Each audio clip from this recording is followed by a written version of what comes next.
আসসালামু আলাইকুম। বিরিভিউজ ইনফোটেইনমেন্টে স্বাগত জানাচ্ছি আমি তাসনিম হোসাইন।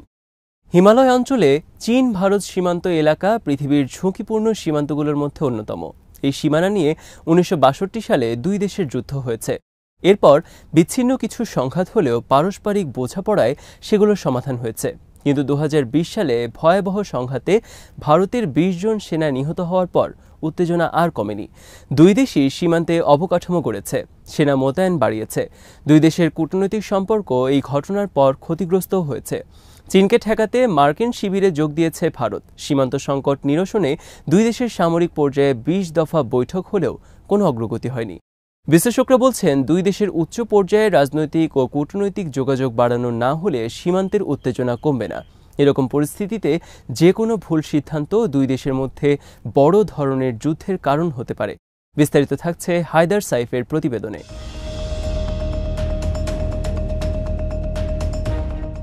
হিমালয় পর্বতমালার বসবাসের অযোগ্য উচ্চতায় বিশ্বের দুটো বৃহত্তর সেনাদল পরস্পরের মুখোমুখি অবস্থান নিয়ে আছে।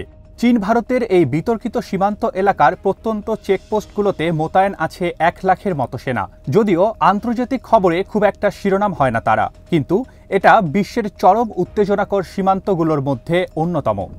2020 সালে এখানে সংঘর্ষে 20 সেনা নিহত হয়েছিল।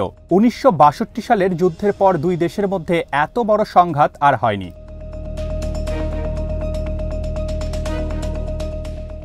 তখন থেকেই এই সীমান্তে উত্তেজনা বিরাজ করছে। গত 4 বছরে দুই দেশই এই এলাকায় অবকাঠামো গড়েছে, সেনা মোতায়েন বাড়িয়েছে। বিভিন্ন দেশের সাথে সীমানা নিয়ে বিরোধ চলছে চীনের, কিন্তু ভারতের সাথে তাদের বিরোধ খুবই উত্তেজনাপূর্ণ। যুক্তরাষ্ট্রের গোয়েন্দা বিভাগ মার্চে বার্ষিক হুমকি পর্যালোচনা প্রতিবেদন প্রকাশ করেছে। সেখানে সতর্ক করা হয়েছে, ভারত ও চীনের মধ্যে ছোটখাটো সংঘাত হতে থাকলে সেটা যে কোনো সময় বড় যুদ্ধে রূপ নিতে পারে।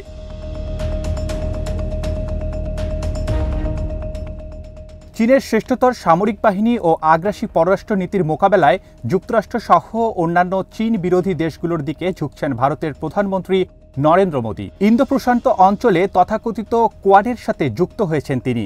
সেখানে ভারতের সাথে আছে অস্ট্রেলিয়া, জাপান আর যুক্তরাষ্ট্র।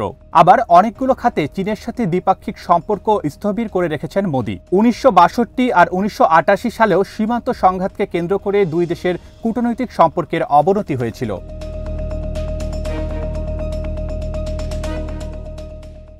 ভারত মনে করে সীমান্ত ছাড়াও চীন তাদের বাড়ির পেছনে ঢুকে পড়ছে। বহুদিন ধরেই দিল্লির অভিযোগ হলো, ভারতকে আঞ্চলিকভাবে দমিয়ে রাখতে তাদের প্রধান প্রতিপক্ষ পাকিস্তানের সাথে জোট গড়েছে চীন। চীনের সাথে যে কোনো সংঘাতকালে তাই চীন ও পাকিস্তান দুই ফ্রন্টে যুদ্ধে জড়ানোর আশঙ্কা রয়েছে ভারতের। দক্ষিণ এশিয়ায় বাংলাদেশ, মালদ্বীপ ও শ্রীলঙ্কার মতো দেশগুলোতে প্রভাব বিস্তারের একটা প্রতিযোগিতাও আছে চীন আর ভারতের মধ্যে। মোদী বুঝতে পেরেছেন, চীনের সাথে ভারত কিভাবে সামরিক ও রাজনৈতিকভাবে মোকাবেলা করছে তার উপর তাদের আন্তর্জাতিক অবস্থান নির্ভর করছে। সেজন্য চীনকে সামলে আন্তর্জাতিক অঙ্গনে নিজেকে আত্মবিশ্বাসী বিশ্ব নেতা হিসেবে তুলে ধরার চেষ্টাও করে গেছেন তিনি।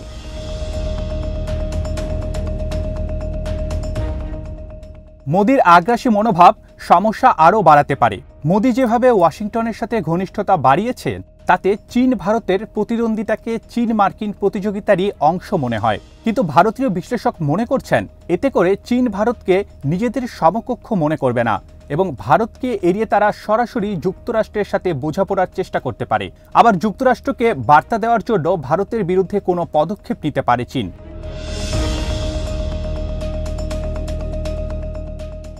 আগ্রাসী মনোভাবের কারণে মোদী দেশের ভিতরে কিছু সুবিধা পান সত্য, কিন্তু চীনের সাথে তাদের কূটনীতি আরও কঠিন হয়ে যাচ্ছে। এটা সত্য, মোদী চীনের সাথে বিনিময়ের চেষ্টা করেছেন, কিন্তু খুব বেশি কিছু অর্জন হয়নি।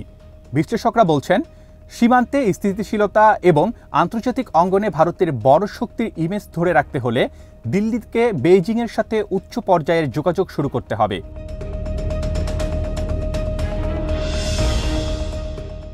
চীন ভারত সীমান্ত বিরোধের জন্ম 1950-এর দশকে, যখন তিব্বত দখল করেছিল চীনা বাহিনী। চীন কিং রাজবংশ থেকে এবং ভারত ব্রিটিশদের থেকে উত্তরাধিকার সূত্রে দেশের যে সীমানা পেয়েছিল, সেখানে অনেক বিরোধ রয়ে গেছে। 1962 সালে সীমান্ত নিয়ে দুই দেশের যুদ্ধ হয়েছে।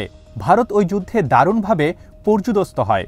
ওই পরাজয় ভারতীয়দের মধ্যে চীনাদের ব্যাপারে অবিশ্বাস তৈরি করে।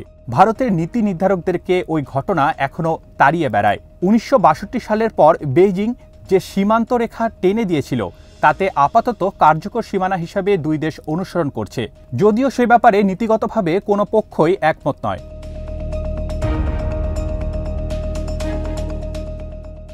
সীমান্ত বিবাদ কমিয়ে আনার জন্য 1993 থেকে 2013 সালের মধ্যে অনেকগুলো চুক্তি করেছে দুই দেশ। এর মধ্যে দুই দেশের সেনাদের আগ্নেয়াস্ত্র ব্যবহারে নিষেধাজ্ঞাও রয়েছে, কিন্তু মৌলিক বিরোধ থেকে যাওয়ায় 2013, 2014, 2015 এবং 2016 সালে নানা ধরনের অচলাবস্থার সৃষ্টি হয়েছে।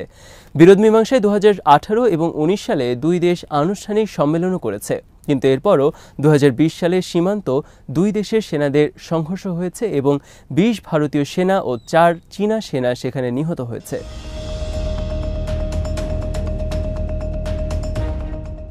অতীতে সীমান্তে বিরোধ হলে আলোচনার মাধ্যমে মীমাংসার চেষ্টা করেছে দুই দেশ, কিন্তু 2020 সালের সংঘাতের পর তা করা হয়নি। মোদি শেষ পর্যন্ত স্বীকারও করেছেন এই অচলাবস্থা দুই দেশের কূটনৈতিক সম্পর্কের উপর প্রভাব ফেলেছে। বহুদিন ধরে ভারত নীতিগতভাবে জোট নিরপেক্ষতার কথা বলে এসেছে, কিন্তু চীনের মোকাবেলায় এককভাবে ব্যর্থ হওয়ায় এখন তারা যুক্তরাষ্ট্রসহ বিভিন্ন দেশের সাথে জোট বাঁধতে শুরু করেছে।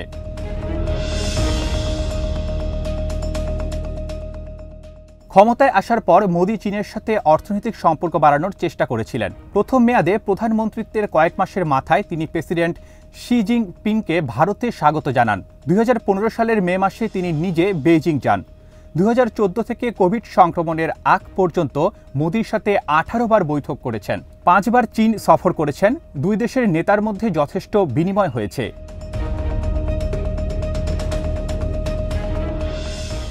কিন্তু এই ব্যক্তিগত বিনিময় দুই দেশের পররাষ্ট্র নীতিতে প্রভাব ফেলতে পারেনি।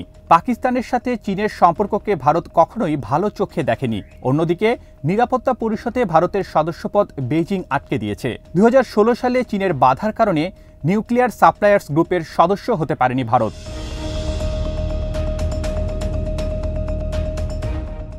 2020 সালে সীমান্ত সংঘাতের পর মোদি বেকায়দায় পড়ে যান, কারণ চীন ভারতের দাবিকৃত ভূখণ্ডের দখল নিলে মোদি সেখানে দুর্বল হিসেবে প্রমাণিত হবেন।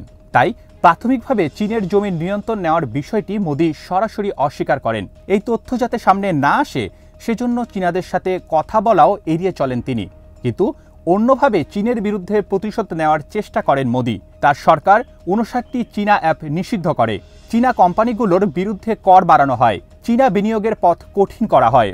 ভারতীয় মিডিয়ার প্রচারণার কারণে ভারতীয়দের মাধ্যমে চীনের ব্যাপক নেতিবাচক ধারণা বাড়তে থাকে, ফলে বেইজিংয়ের সাথে কূটনৈতিক তৎপরতা আরও কঠিন হয়ে ওঠে।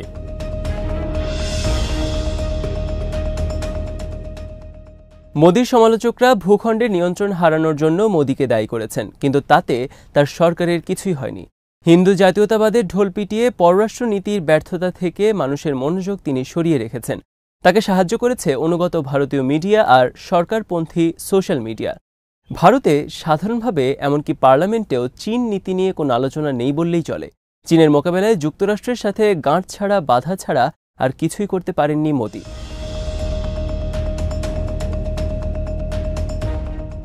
চীন ভারতের প্রতিদ্বন্দ্বিতার সাথে যত বেশি ভূ রাজনৈতিক মাত্রা যুক্ত হচ্ছে, সীমান্তের উত্তেজনা তত বাড়ছে। দুই দেশের কোন পক্ষ যে সীমান্ত প্রশ্নে ছাড় দেবে সেই সম্ভাবনা ক্রমে ক্ষীণ হয়ে আসছে। 2020 সালের সংঘাতের পর দুই পক্ষের সামরিক নেতাদের মধ্যে 20 দফা বৈঠক হয়েছে, কিন্তু অর্জন তেমন কিছু হয়নি।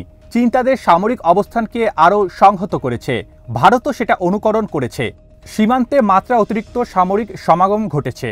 পরিস্থিতি এমন পর্যায়ে গেছে যে কোনো ভুল সিদ্ধান্ত থেকে বড় যুদ্ধ লেগে যেতে পারে।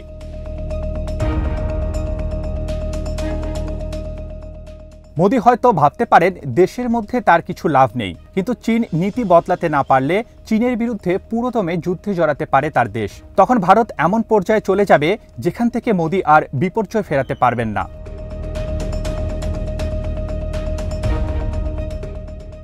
বিশ্লেষকরা বলছেন, সমস্যা সমাধানের সবচেয়ে বড় উপায় হলো চীনের সাথে উচ্চ পর্যায়ের রাজনৈতিক ও কূটনৈতিক যোগাযোগ বাড়ানো। অনেক বিবাদের মীমাংসা হতে সময় লাগবে, কিন্তু কিছু কিছু বিষয়ের সমাধান স্বল্প সময় হতে পারে।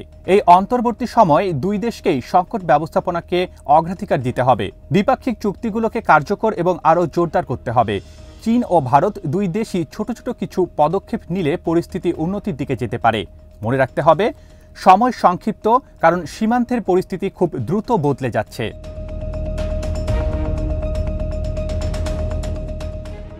আজ এখানেই শেষ করছি। সমরাস্ত্র, প্রতিরক্ষা ও কূটনীতির নানা তথ্য জানতে চোখ রাখুন বিডিভিউজ ইনফোটেইনমেন্টে। চ্যানেলটি ভালো লাগলে সাবস্ক্রাইব করুন, সংযুক্ত থাকুন আমাদের ফেসবুক পেজে। আল্লাহ হাফেজ।